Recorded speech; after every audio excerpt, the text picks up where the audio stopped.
Bom dia, meu nome é Patricélia. Eu vou falar um pouco sobre minerais. Eu vou tentar ser rápida por causa do tempo, mas eu basicamente vou falar sobre como a gente pode encontrar eles. Vou dar alguns exemplos, vou explicar a importância e algumas propriedades. Certo? Deixa eu só abrir aqui a apresentação rapidinho. Bom, eu queria falar primeiramente sobre como a gente pode achar os minerais, né? Os minerais no dia a dia.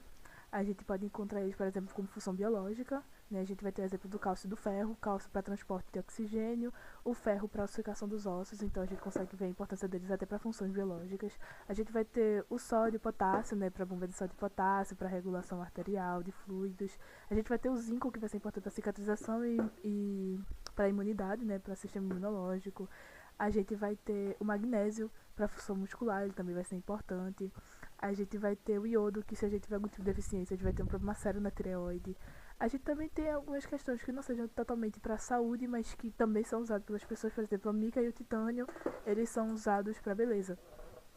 Principalmente a mica, ela é usada em maquiagem, né? Eles vão ser usados para isso, então a gente consegue ver como eles são inclusos no nosso dia a dia.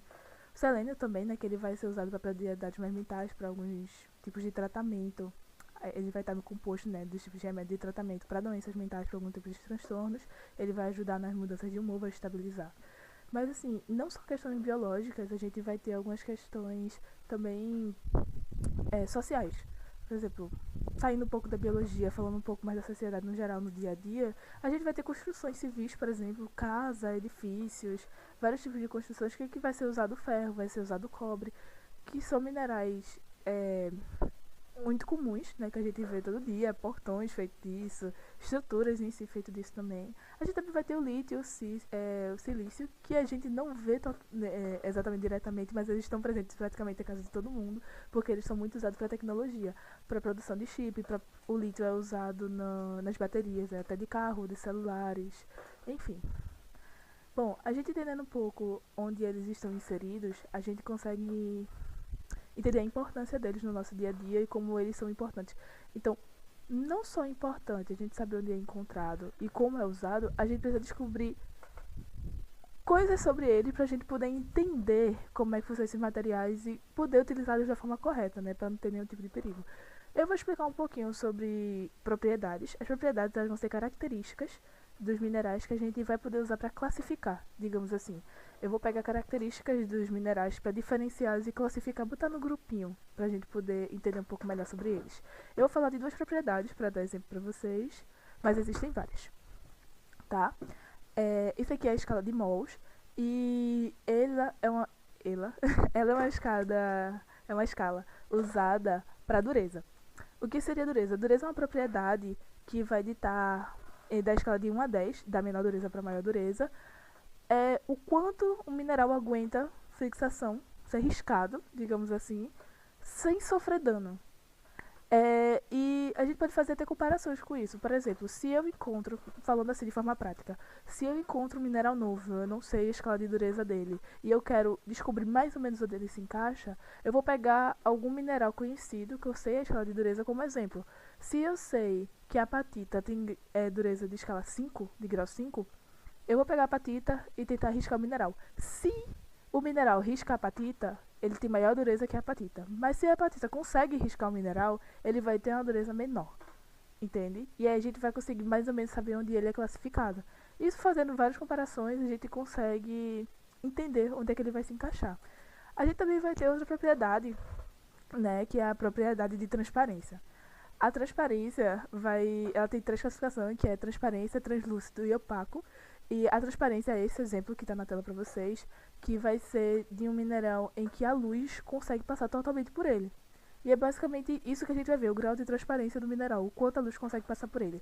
De forma prática, como eu consigo determinar, como é que eu consigo visualizar isso? Eu pego um mineral, certo? Como esse exemplo da foto, e eu coloco ele na luz. Eu posso usar uma lanterna, pode ser a luz do dia, a luz normal, não importa. Eu vou colocar ele e vou ver o quanto de luz consegue passar por ele.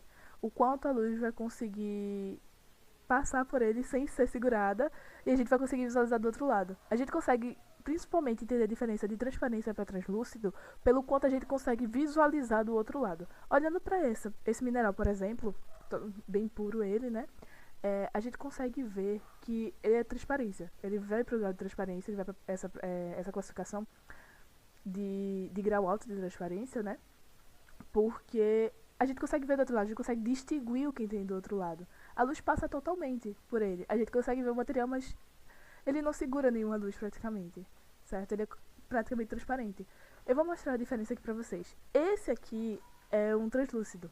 Então, assim, a gente consegue ver a cor do outro lado, a luz passa por ele, mas ela dispersa um pouco, porque ele ainda segura um pouco da luz. Então, a gente não consegue distinguir o que tem atrás, entende? Então, essa vai ser a principal diferença. E o mais fácil de visualizar é o opaco, porque o opaco, como esse aqui, né? Ele vai ser um mineral. Ele vai ser um mineral que não vai deixar nenhuma luz passar por ele. A gente não consegue ver nada por trás dele. Então ele vai para a classificação de opaco, entendeu? Dentro da transparência, do grau de transparência. A gente vai ter alguns exemplos, por exemplo, esse mineral opaco é o hematita. O hematita, tem o turquesa também, eles vão ser nessa classificação porque eles não deixam nenhuma luz passar por eles. A gente vai ter outros também, o magnésio, certo? A gente vai ter no translúcido, a gente tem o ágata, por exemplo. O ágata, ele entra nessa classificação de translúcido. Alguns quartzos, dependendo do grau de pureza, eles podem ser translúcidos, mas normalmente o quartzo, ele entra na classificação de transparência. Porque o quartzo puro, ele realmente entra no grau de transparência, ele deixa totalmente a luz passar, é realmente bem bonito. E basicamente é isso. Essas são duas propriedades, né, que eu quis me trazer para vocês entenderem como é que a gente consegue classificar os minerais. Tem várias outras propriedades que a gente pode usar, mas eu quis trazer duas que fossem mais fáceis de entender como é que funciona.